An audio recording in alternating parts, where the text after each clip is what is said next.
So good evening class. Let us start with the Gangetic Plains.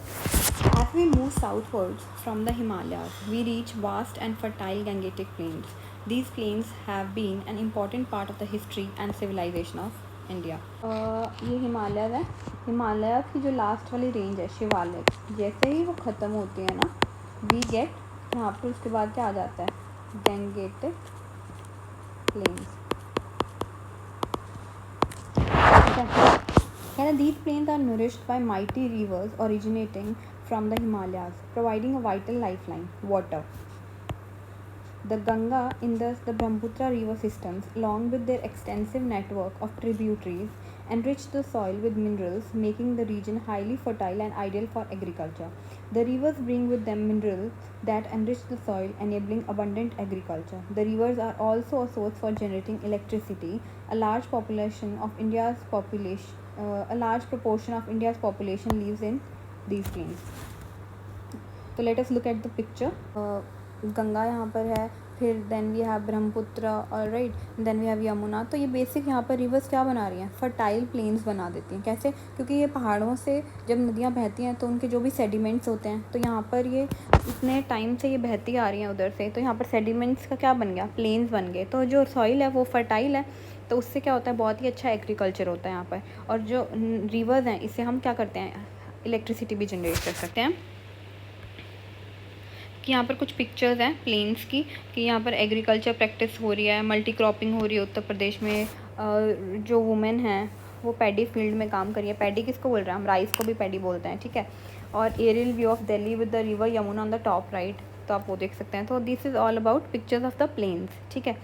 फिर next है, कहते हैं the flat land of the northern plains has allowed for the development of an elaborate transportation system.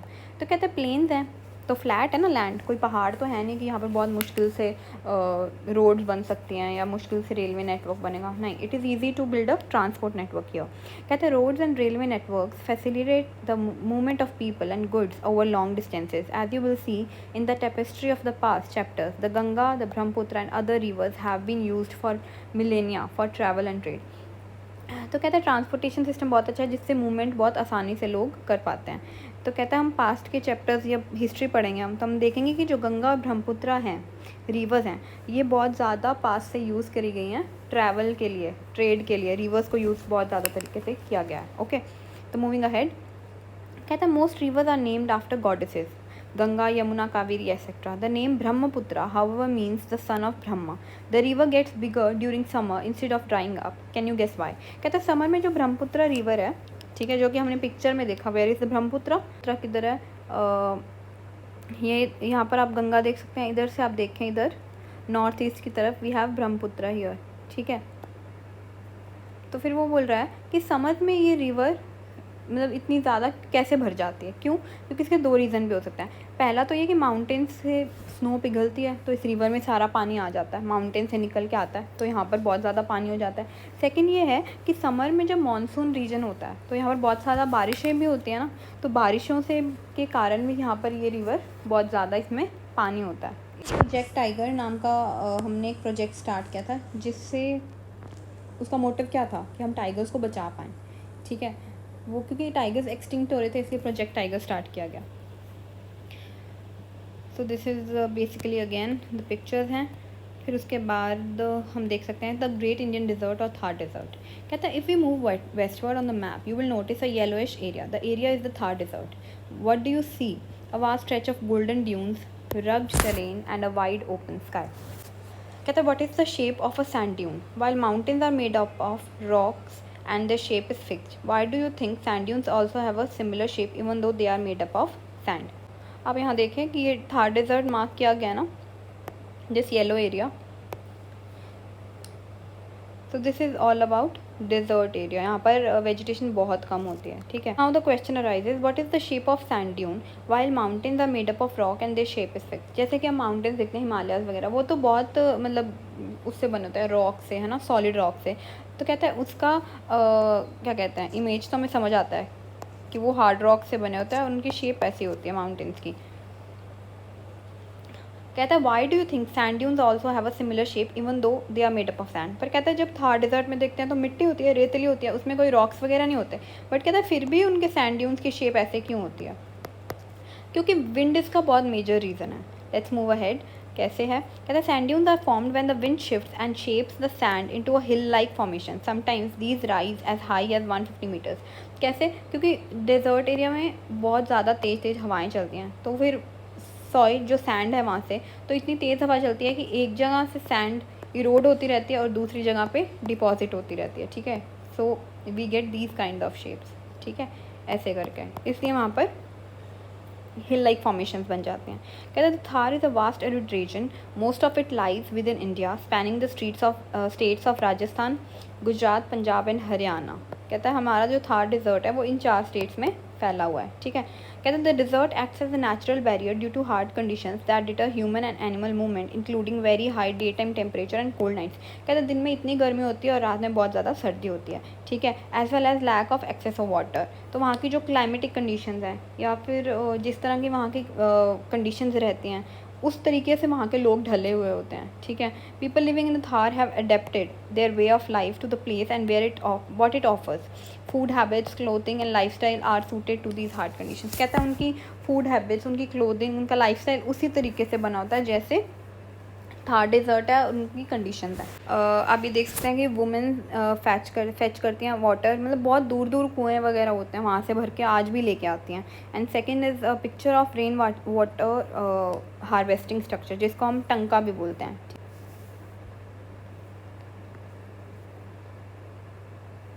कहता है next is water is scarce in the desert, women often need to travel long distances every day to fetch water for their families. कहता है कि water क्या होता है, scarce होता है डिजर्ट में। Women often need to travel long distances every day to fetch water for their families, so the traditional method for cleaning utensils. कहते हैं पानी तो इतना होता नहीं है, तो वहाँ पर क्या करते हैं, पहले हमारे बूढ़े बुजुर्ग भी जो होते थे वो क्या करते थे, जैसे कोई भी कटोरी है ले ली है ना, उसमें चाय पी ली लेट्स से, तो what they people use to do is मिट्टी से उसको पूरे बर्तन को पूरे अच्छे से साफ़ कर देते थे। ठीक है, और जो भी फिर बाद में थोड़ा सा पानी होता था उसी में वो बर्तन रिंस कर देते थे। ठीक है,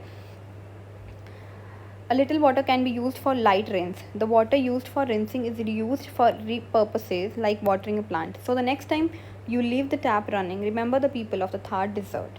Rajasthan is also famous for its ingenious water conservation methods, including टंका और कुंड। कहता है राजस्थान में हार्वेस्टिंग जो की जाती है, वाटर की कंजर्वेशन की जाती है, वो टंकाज और कुंड बना के भी किए जाते हैं। ठीक है, कहते हैं these are special water collection system that store rain water often for drinking purposes, जिसके कि किस लिए यूज़ किया जाता है, ड्रिंकिंग पर्पसेज के लिए। So the next topic is Aravalli hills.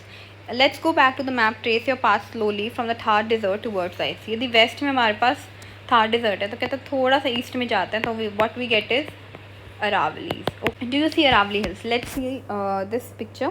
ये आप देख सकते हैं कि ये आप देख सकते हैं कि यहाँ पर अरावलीज हैं। ठीक है, ये लिखा हुआ है ना, थार डिजर्ट की जस्ट इधर वाली साइड थोड़ा सा ईस्ट में we have Aravallis. The Aravallis are among the oldest mountain in the world. ये one of the oldest mountain में माना जाता है, कुछ 2.5 बिलियन ईयर्स पहले के। The range has many peaks and ridges, although its highest peak कहता है mount Abu towers at 1700 metre. कहते हैं इसकी हाईएस्ट पीक माउंट आबू है, जहाँ पर आपने ब्रह्म कुमारी का नाम सुना है ना, वहाँ पर उनका एक वो भी बना हुआ है बहुत ज़्यादा बड़ा इंस्टीट्यूट। ठीक है, most of its hills are between 300 to 900 meters high.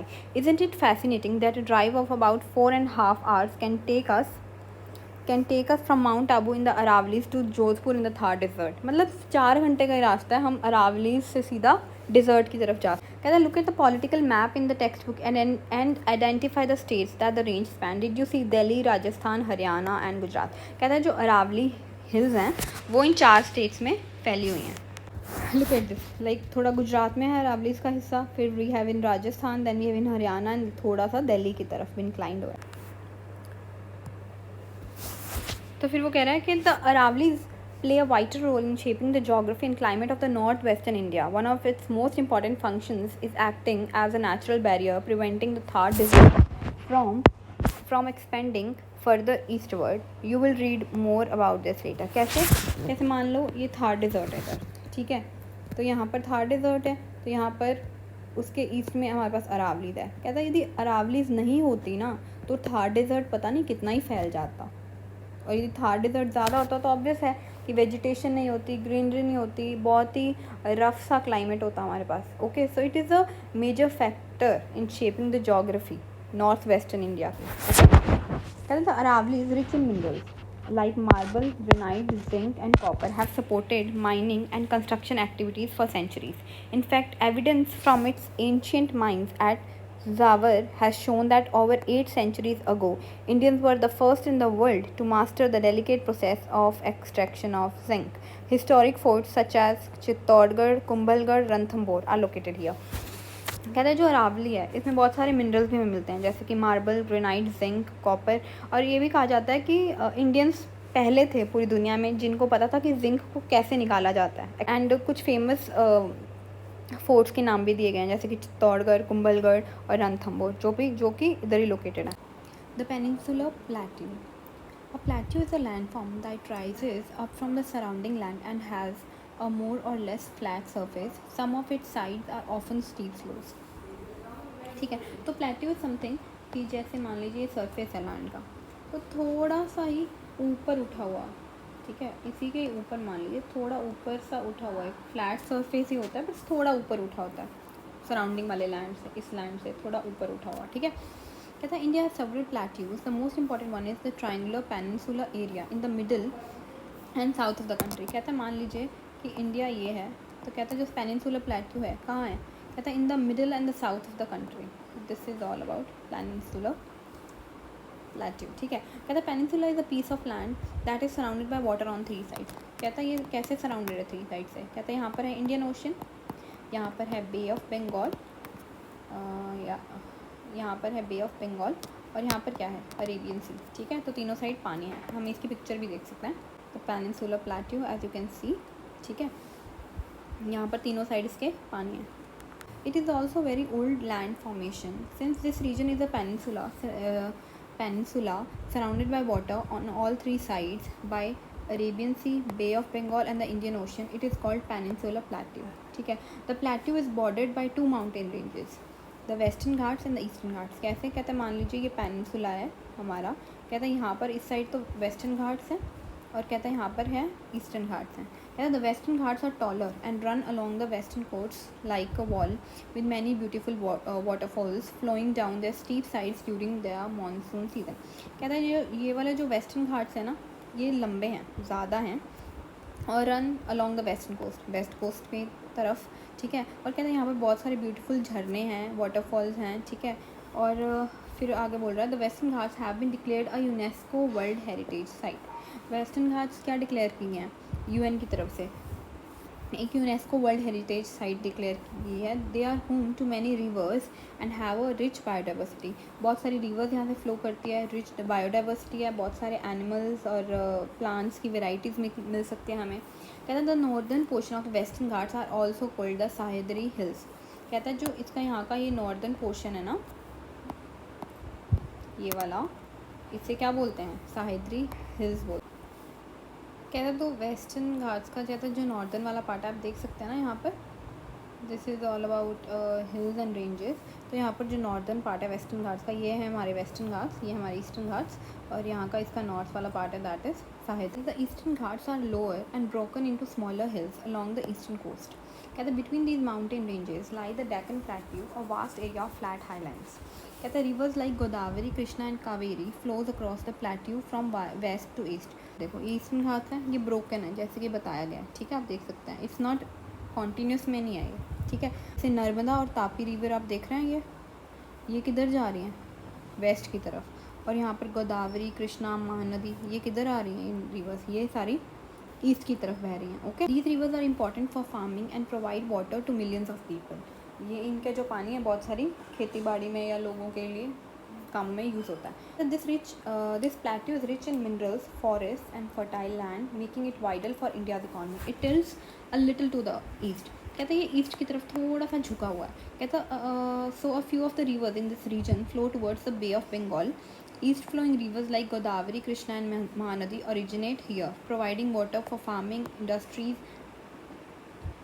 and electric power. These are west flowing rivers, Narmada, Tapti too, which drains into the Arabian Sea. जैसे हमने अभी देखा ना, नर्मदा और ताप्ती, ठीक है, ये रिवर्स किधर फ्लो होती हैं, वेस्ट की तरफ ड्रेन हो जाती है, अरेबियन सी में जाके मिलती हैं, और कृष्णा, गोदावरी और महानदी किधर, ईस्ट की तरफ. Okay. And the dense forest on the plateau are home to tribal communities. कहता है ये जो फॉरेस्ट हैं, वेस्टर्न घाट्स और ईस्टर्न घाट्स, यहाँ पर डेंस फॉरेस्ट हैं, वहाँ पर ट्राइबल कम्युनिटीज़ भी रहती हैं, जैसे कि संथल, गोंड, बैगा, भील एंड कौरकू. ये क्या है, ट्राइबल कम्युनिटीज़ के नाम हैं. कहते हैं these tribes have distinct languages, traditions and way of life closely connected to nature. कहते हैं जो ट्राइबल लोग होते हैं ना, वो मेन स्ट्रीम लोगों में नहीं आते हैं. उनकी लाइफस्टाइल अलग होती है, उनका रहन सहन, खाना पीना, ट्रेडिशन, कल्चर, फेस्टिवल्स, कपड़े सब अलग होते हैं. कहते हैं plateaus are home to many beautiful waterfalls in India as rivers flow over their uneven and rocky surfaces. These waterfalls not only attract tourist but also help in hydro electric power generation and provide water for irrigation. कहते हैं जो hydro electricity power generate होती है उनसे, waterfalls और इन सारी चीज़ों से, ठीक है, तो फिर वो हमारे ऑब्वियस है, हमारे काम में आती है. वो वाटर है, वो इरिगेशन के यूज़ में आ जाता है. ठीक है, तो there are images of all this things. ठीक है, फिर then we have is India's amazing coastlines. What do you mean by coastline? मतलब जो पानी के इर्द गिर्द वाला एरिया है ना, उसको हम कोस्ट बोल देते हैं, क्योंकि इंडिया का बहुत सारा हिस्सा पानी के इर्द गिर्द बिछा हुआ है, राइट, उसकी जो बाउंड्री है. कहता है India's coastline is dotted with beautiful beaches, rocky cliffs and lush green forest. Some beaches have golden sand while others have black rocks. ठीक है, कहता है कुछ बीचेस में गोल्डन सैंड है, कुछ ब्लैक रॉक्स हैं. कहता है some island have coral reefs while others are covered in thick jungles. India's coasts are full of surprises. The Indian coastline is over 7500 kilometre long. तो ये जो पानी के इर्द गिर्द का एरिया इंडिया का कोस्ट लाइन है, वो कितना है, 7500 किलोमीटर्स है. कि फिजिकल मैप देखें आप, इंडिया का इसमें बता रखा है. और name the 5 rivers that flows into the Bay of Bengal. Find out India's coastal states and discuss the difference between western and eastern coastal plains. Second है, do you know what it is called when these rivers split into multiple streams near the coast? Discuss with your teacher to class to find out. तो इसके answers हम comment section में discuss करेंगे. ठीक है, तो फिर हम आते हैं इधर, the west coast of India. The west coast of India stretches from Gujarat to Kerala, passing through Maharashtra, Goa, Karnataka. Most rivers here originate in the western ghats, flow swiftly and form estuaries. The coastline is shaped by alluvial deposits from short rivers and features covers creeks and estuaries with the Narmada and Tapti estuaries being the largest. तो हम इसकी image देखते हैं. तो हम देख सकते हैं वेस्टर्न घाट कहाँ से स्टार्ट हो रहे हैं और पूरा एंड केरला तक आ रहे हैं. ठीक है, वैसे ईस्टर्न घाट्स भी देख रहे हैं आप. कहते हैं most reverse originate in the Western Ghats. आपने जैसे कि अभी मैप में देखा कि वेस्टर्न घाट से ओरिजिनेट होते हैं और स्विफ्ट करते हैं, फ्लो करती हैं, और क्या बनाती हैं, एस्चुरीज. एस्चुरीज क्या होता है, जब कोई रिवर, ठीक है, कोई फ्रेश वाटर होता है ना रिवर में, जब कोई रिवर एक सी वाटर बॉडी में, सॉल्ट वाटर बॉडी में मिलती है, तब वहाँ पर क्या बनता है, एस्चुरी बनती है. जैसे कि यहाँ पर ओशन भी हो सकता है, सी भी हो सकता है. ठीक है, तब वो यहाँ पर क्या बनाती है, उसके एंड पे एक एस्चुरी बनाती है. ठीक है, और यहाँ पर क्या बोलता है, नर्मदा और तप्ती की एस्चुरीज बहुत बड़ी हैं. The West Coast has many important ports and cities. These have been the centers of economic activity for millennia. क्योंकि वेस्टर्न कोस्ट है, पहले ट्रेड वगैरह जो होता था पानी के थ्रू ही होता था, तो जो वेस्ट कोस्ट है वो एक बहुत बड़ा इकोनॉमिक सेंटर था. Okay, so moving ahead is east coast. कहते हैं the east coast lies between the Eastern Ghats and the Bay of Bengal. Obvious है कि यहाँ पर ईस्टर्न घाट्स हैं, यहाँ पर बे ऑफ बंगाल है. ठीक है, तो यहाँ पर क्या आएगी, इसके इन दोनों के बीच में क्या है, ईस्टर्न कोस्ट. ठीक है, कहते हैं stretching from Ganga delta two Kanyakumari. Ganga का यहाँ पर जो वेस्ट बंगाल में डेल्टा बनाता है, यहाँ से स्टार्ट होकर कहाँ तक जाता है, कन्याकुमारी, इंडिया के एंड तक. ठीक है, it has wide plains and major river deltas including Mahanadi, Godavari, Krishna, Kaveri. यहाँ पर ये सारी ईस्ट फ्लोइंग रिवर्स हैं. यहाँ पर क्या बनाते हैं, डेल्टाज. डेल्टाज क्या होते हैं, डेल्टाज वो होते हैं जब एक रिवर मिल रही होती है ना ओशन या सी में, तो यहाँ पर वो क्या करती हैं, अपने आसपास क्या इकट्ठा कर देती हैं, सी, सैंड, अपना सेडिमेंट्स जो भी इकट्ठा करती हैं यहाँ पर डिपॉजिट करती रहती हैं, और बहुत बड़ा लैंड का एरिया बन जाता है और आसपास से इसमें जाके मिल जाती हैं. आप देख पा रहे हैं जैसे इस पिक्चर में डेल्टास बने हुए हैं, ये वाले, सॉरी ये वाले देख रहे हैं आप, ये लैंड का एरिया है, यहाँ पर पानी में ऐसे मिल रही है, ठीक है। कहता है important water bodies like Chilika lake and Pulicat lake which is a body water separated from larger bodies of water by a natural barrier are found here. कहता है ये क्या है, चिलिका लेक और पुलिकट लेक एक लगून की तरह है। लगून क्या होता है, एक वाटर बॉडी होती है जो सेपरेट की हुई थी दूसरी लार्जर वाटर बॉडी से और वाटर से बाय नेचुरल बैरियर। मतलब यहाँ पर मान लो ये लेक है, यहाँ पर एक नेचुरल बैरियर है और यहाँ पर एक बड़ा वो है वाटर बॉडी, ठीक है, इस तरीके से। जैसे यहाँ पर है पुलिकट लेक और ये है चिलिका लेक, ठीक है। Are landforms formed at the mouth of a river when it deposits sediments into a larger body of water such as an ocean, lake or another river.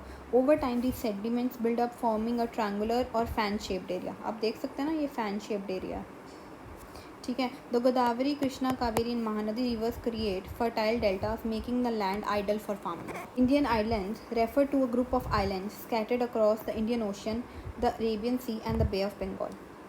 Indian islands जो हैं वो हमारे पास कहाँ हैं, Arabian Sea, Bay of Bengal और Indian ocean में यहाँ पर फैले हुए हैं। कहते हैं which forms part of Indian territory. India has 2 major island groups, Lakshadweep in the Arabian Sea. India मान लो ये है इंडिया का साउथ, या फिर हम इस पर से ले सकते हैं। कहता है इंडिया मान लो ये है, तो इस साइड अरेबियन सी है, यहाँ पर लक्षद्वीप आइलैंड्स हैं और इधर वाली साइड अंडमान और निकोबार आइलैंड्स किधर हैं, बे ऑफ बंगाल वाली साइड। कहते हैं these islands have unique wild life, beautiful beaches हैं, कोरल रीफ्स हैं, वॉल्केनोज हैं। कहते हैं several Asian tribes made these islands their home tens of thousands of year ago. कहते हैं यहाँ पर इन आइलैंड्स में ट्राइबल्स रहते हैं। तो इसमें हम देख सकते हैं कि लक्षद्वीप आइलैंड्स लेफ़्ट साइड में है और अंडमान और निकोबार आइलैंड्स कौन सी साइड पे, राइट साइड पे। Lakshadweep island is an archipelago, a group of islands, छोटे छोटे ग्रुप हैं आइलैंड्स के, ठीक है। Located in the Arabian Sea, जैसे कि हमने देखा, close to Malabar coast of Kerala, कि वो केरला की कोस्ट से, जो कि मालाबार कोस्ट है, उससे थोड़ा दूर पड़ रहा है। कहता है it is made up of 36 islands made up of coral, not all islands are inhabited by people. कहता है वहाँ पर जो आइलैंड्स हैं ना वो कोरल के बने हैं। What is coral? Coral you can say it is like a term for marine animals, ठीक है, आप इस तरीके से उसे समझ सकते हैं। और जो कि पॉलिप से बने होता है, it goes into little biology, तो हम उसमें नहीं जा रहे हैं, ठीक है। कहता है not all islands are inhabited by people. कहता है हर आइलैंड में लोग नहीं रह रहे हैं। कहता है India controls the vast marine area allowing for fishing, resource exploration and environmental protection. कहता है इंडिया का मेराइन एरिया थोड़ा वास्ट है, वहाँ पर फिशिंग, रिसोर्स एक्सप्लोरेशन और एनवायरमेंटल प्रोटेक्शन भी होती है, ठीक है। कहते हैं अंडमान एंड निकोबार आइलैंड्स, कहते हैं this archipelago comprises more than 500 large and small volcanic islands. कहते हैं इतने ज़्यादा वॉल्केनिक आइलैंड्स हैं यहाँ पर। कहते हैं डिवाइडेड इनटू 2 डिस्टिंक्ट ग्रुप्स। कहता है अंडमान एंड निकोबार आइलैंड्स। कहता है their location is very important. कहता है इनकी लोकेशन बहुत इंपॉर्टेंट है। They are like the outpost of India keeping an eye on the ocean. It is home to a variety of flora and fauna, ठीक है, बहुत सारे एनिमल्स और प्लांट्स इधर रहते हैं। कहते हैं the Andaman islands are also significant from a historical point of view. Many of our freedom fighters were jailed there under the most severe conditions in a prison called cellular jail. कहता है इस islands पे हमारा एक jail भी था, cellular jail, जो कि हमने अभी प्रिजर्व करके रखा है क्योंकि हमारे फोरफादर्स को इसमें कैद किया गया था ताकि जब वो फ्रीडम फाइट लड़ रहे थे, ठीक है, फ्रीडम के लिए। This is a picture of an active volcano on Byron island in India, ठीक है। तो यहाँ पर कुछ इमेजेस दे रखी हैं आपको। एंड मूविंग फॉरवर्ड, कहता है Barren island in the Andaman and Nicobar island is the only active volcano island, active volcano in India. कहता है बैरन जो हमने देखा ना आइलैंड है, कहता है यहाँ पर एक्टिव वॉल्केनो है और यही सिर्फ एक इंडिया का ऐसा वॉल्केनो है जो भी एक्टिव है। कहता है it sometimes erupts sending smoke and lava into the sky. So next is the delta in West Bengal and Sundarbans. तो वेस्ट बंगाल और सुंदरबंस क्या है? कहता है as we travel back from the islands towards the eastern side of the Himalayas via the Bay of Bengal we come to Sundarbans. Picture में देखते हैं हम, इधर जहाँ पर ये बदाम हिल्स है ना, ये हमारा वेस्ट बंगाल का एरिया है, ओके। यहाँ पर बदाम हिल्स हैं वो हमारा वेस्ट बंगाल का एरिया है। तो यहाँ पर आप देख सकते हैं यहाँ पर बहुत सारा डेल्टा है ब्रह्मपुत्रा का, और ठीक है, तो वहाँ पर वो जब डेल्टा बनता है और वहाँ पर सुंदरबंस है, और व्हाट इज सुंदरबंस नाउ वो हम देखते हैं। This is located in the delta of the Ganga Brahmaputra, ठीक है, and their tributaries. This delta has unique combination of the river, क्योंकि यहाँ पर गंगा ब्रह्मपुत्रा है, सी का है पार्ट और लैंड, ये तीनों मिलके वहाँ पर डेल्टा बनाते हैं। और यहाँ पर वास्ट फॉरेस्ट हैं और वाइल्ड लाइफ देखने को मिल सकती है। कहता है about half of it is located in India and the rest is in Bangladesh. This is also UNESCO heritage site. The Sundarbans are home to many species included the royal Bengal tiger. कहते हैं आधे Sundarbans India के अंदर है और बाकी के बने हुए वेस्ट बंगाल में। कहते हैं ये कुछ पिक्चर्स हैं, कहते हैं left to right and top to bottom 7 sister waterfall, ये ऊपर वाली इमेज। फिर then we have is a Shad Suk Mynsiem festival, जो कि Khasi people, Khasi is the tribe, okay, उनका फेस्टिवल है। कहते हैं लिविंग रूट्स ब्रिज, ठीक है, near Nongriat village, Cherrapunji, Meghalaya. Living roots bridge ये कैसे बनाया जाता है कि जो पेड़ की रूट्स होती है ना उसको बांध बांध के बनाया जाता है, ठीक है, गूंथ के। कहता है the hills of the north east. अभी हमारे पास हिल्स के बारे में बात करते हैं नॉर्थ ईस्ट की। कहता है stay on the map as we move towards the hills of the north east, our final destination for now. Can you see Garo, Khasi and Jaintia marked on the map. Let us look at into this picture. यहाँ पर आप देख सकते हैं north east की hills, Garo, Khasi, Jaintia और भी कुछ नाम है। Part of the Meghalaya plateau are also known for the lush greenery. Obvious है यहाँ पर बहुत ज़्यादा ग्रीनरी होती है और हैवी रेनफॉल होती है एंड ब्रेथ टेकिंग वाटरफॉल्स भी हैं। कहते हैं this region experiences one of the highest rainfalls in the world, ठीक है, making it rich in forest, unique wild life and fertile land. Then it says Mailonong village, situated in the East Khasi Hills of Meghalaya, is renowned as the cleanest village in Asia। कहता है इतना साफ रहता है village कि cleanest village माना गया है इसे एशिया में। कहता है the picturesque village is famous for its well maintain cleanliness, bamboo dustbins और इको फ्रेंडली लिविंग प्रैक्टिसेस। कहते हैं the village is also known for its living root bridges, जैसे कि हमारी बात हुई थी, which are created by weaving tree roots over the course of many years. Okay, so hence यहाँ पर हमारा चैप्टर कंप्लीट होता है और फिर आप के पास यहाँ पर क्वेश्चंस हैं जो कि आप मुझसे कमेंट सेक्शन में भी पूछ सकते हैं।